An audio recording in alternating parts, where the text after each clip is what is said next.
Salut les topiens, le 30e anniversaire de Disneyland Paris approche, l'occasion pour parler avec vous de toutes les expériences qui seront bientôt de retour dans les parcs Disney. Et aujourd'hui on se concentrera spécifiquement sur Disneyland Paris, spectacles, restaurants, animations.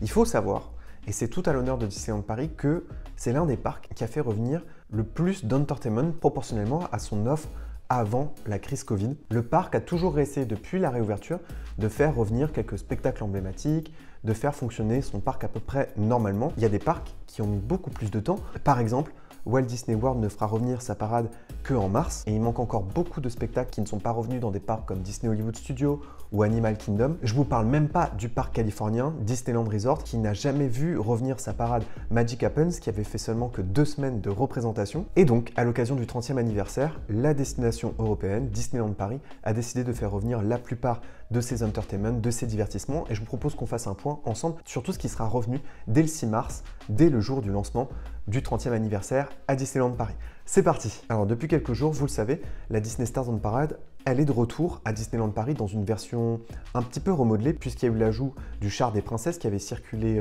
pendant l'été. En revanche, il y a eu la disparition des marionnettistes et puis paraît-il qu'une modification sera bientôt faite sur le char de Crush et que bien entendu, à l'approche du 30e anniversaire, la parade sera enrichie de nouveaux danseurs. Le nombre de personnes qui travaillent sur cette parade n'est pas toujours le même en fonction des périodes de l'année. Parmi les autres retours très attendus, il y a bien sûr aussi Disney Illumination qui était déjà revenu cet hiver à Disneyland Paris et qui a été interrompu en raison de la crise sanitaire. Mais donc ça y est, à partir du 16 février, ce spectacle est de retour et il sera proposé pendant toute la durée du 30e anniversaire. Et puis à partir du 6 mars, juste avant ce spectacle, sera projeté tous les soirs un autre spectacle nocturne, une petite séquence de magie à la pointe de la technologie puisque à la fin de cette séquence, des drones survoleront le ciel de Disneyland Paris et pour la première fois, il y aura donc des drones dans un spectacle en extérieur à Disneyland et ces drones vont former le logo du 30e anniversaire. Et cette séquence devrait être présentée tous les soirs pendant toute la durée du 30e anniversaire. Parmi les autres retours très attendus, il y en a un au Walt Disney Studios,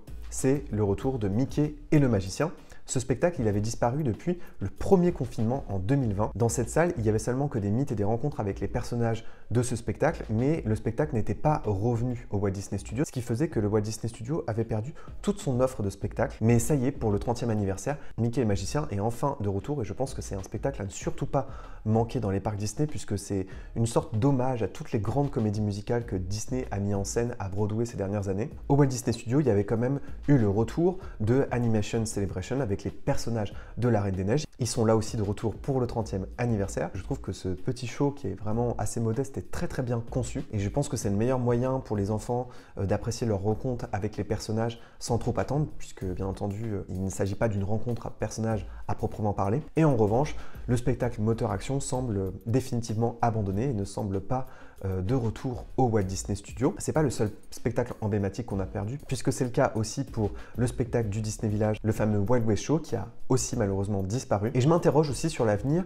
de Studio Theater au Walt Disney Studios, qui est aujourd'hui un point de rencontre personnages Marvel. Mais à partir de l'été, vous le savez, le point de rencontre des personnages Marvel sera situé au Training Center dans le Avengers Campus. Cette salle n'aura donc plus aucune utilité, à moins un jour peut-être qu'elle serve à nouveau au spectacle des Avengers qui avait été donné lors de 2 saisons des super-héros Marvel au Walt Disney Studios, ou alors, pourquoi pas, refaire vivre un ancien spectacle des parcs Disney ou en créer un tout nouveau, ce qui ferait que les Walt Disney Studios rempliraient son rôle de parc Disney en principe dédié au spectacle, comme c'est le cas à Disney Hollywood Studios en Floride. Et en parlant justement de retour de spectacles emblématiques, à partir du lancement du 30e anniversaire, il y aura bien entendu le retour des Rythmes de la Terre, le fameux spectacle du Roi Lion situé dans la nouvelle salle à Frontierland Theater. Ce qu'il faut bien comprendre sur cette salle et ce spectacle, c'est qu'elle accueillait avant des productions un peu moins ambitieuses, un peu moins spectaculaires. La volonté ici du parc, c'est de vraiment installer le Roi Lion et ce spectacle dans la durée, comme c'est le cas dans d'autres parcs qui ont des spectacles du même genre avec le Roi Lion,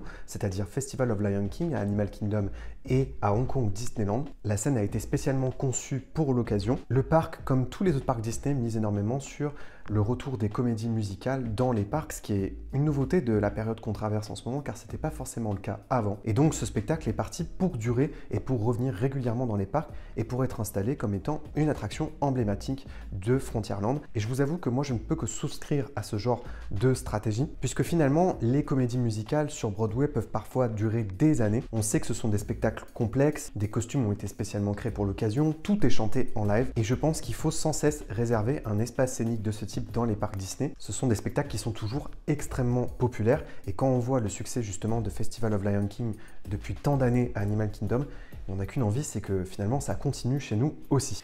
Et ce qui est super aussi en ce moment à Disneyland Paris, c'est que malgré le retour de la parade, les petites cavalcades sont maintenues en journée dans les parcs. On a par exemple vu le retour dans une toute petite version de Stars and Cars on Parade au Walt Disney Studios. On n'avait pas vu ce spectacle depuis vraiment très longtemps. Et puis les petites cavalcades, les apparitions des personnages des Toons sur les rues de Main Street, les apparitions des personnages de Alice au Pays des Merveilles continuent, alors même que la parade est revenue. En revanche, une expérience a cependant complètement disparu des parcs et j'espère qu'un jour elle reviendra. C'est bien sûr les groupes de musique à Disneyland Paris, ce qu'on appelle les bands, qui sont revenus pour le coup en Californie et en Floride. Donc ces groupes qui sont sur Main Street ou à d'autres endroits emblématiques du parc et qui reprennent des grands classiques Disney à la trompette. Même chose pour le Lucky Nugget qui a réouvert, qui n'a jamais pu proposer ses anciens divertissements, c'est-à-dire le spectacle de marionnettes. Les marionnettistes ont malheureusement complètement disparu des parcs Disney. Donc là, ça fait encore partie des expériences qui ne sont pas encore totalement revenues. En revanche, on parlait de restauration à l'instant. Eh bien oui, enfin, le Walt, le restaurant préféré des fans Disney, est de retour sur Main Street pour le 30e anniversaire. Et pour l'occasion, un menu spécial sera proposé. C'est vraiment un restaurant emblématique du parc, mais aussi de l'histoire de Walt Disney. Donc forcément, ça parle beaucoup aux fans et puis ça offre un point de vue incroyable sur Main Street. Et puis j'aimerais qu'on fasse tous ensemble une minute de silence. Le Toad Hall va enfin rouvrir à Disneyland Paris. Maintenant, ça fait 10 ans que je suis passeport annuel et ce restaurant, je ne l'ai jamais vu ouvert. Sans mentir, il a dû ouvrir une dizaine de fois depuis que j'ai mon passeport annuel. Là aussi, c'est un restaurant emblématique pour les fans puisqu'il est inspiré d'une attraction en Californie, d'un film d'ailleurs disponible sur Disney+. C'est un peu l'origine des parcs Disney, des studios d'animation Disney. C'est un restaurant vraiment emblématique de ce parc qui était devenu une sorte de mythe parce que c'était compliqué de pouvoir rentrer dedans et d'y déjeuner. Eh bien, ce restaurant, le Toad Hall, il est de retour avec un menu végétarien. Et franchement, si vous êtes amateur de l'histoire des parcs Disney, de l'histoire de l'animation et que vous aimez bien aussi les liens qu'il peut y avoir entre les différents parcs Disney, ben, je vous conseille d'aller découvrir ce restaurant, notamment l'intérieur où plein de références sont glissées sur le fameux court-métrage Le Crapaud et le Maître d'école. Depuis quelques temps, vous l'avez peut-être noté aussi, et c'est important de le rappeler, le rendez-vous gourmand est de retour à Disneyland Paris. Inspiré un peu des saisons qu'il y avait jusque-là à Epcot, c'est une sorte de marché qui vend des spécialités venues de toutes les régions. Il prend plusieurs noms en fonction des saisons et j'espère que Disneyland Paris continuera à maintenir ce genre de choses dans le Walt Disney Studio qui faisait finalement son charme et qui permettait de renouveler ce land Ratatouille qui est extrêmement populaire et qui est quand même la dernière nouveauté en date des Walt Disney Studios. Voilà les Topiens, j'ai fait un tour d'horizon de toutes les expériences qui étaient de retour à Disneyland Paris à l'occasion du 30e anniversaire. J'espère que la vidéo vous a plu et que ça vous donnera envie de visiter le parc cette année. C'est quand même l'année où il faut venir, je pense. Et d'ici le lancement du 30e anniversaire, on reste connecté et n'oubliez pas que vos rêves sont éternels. Bye les Topiens!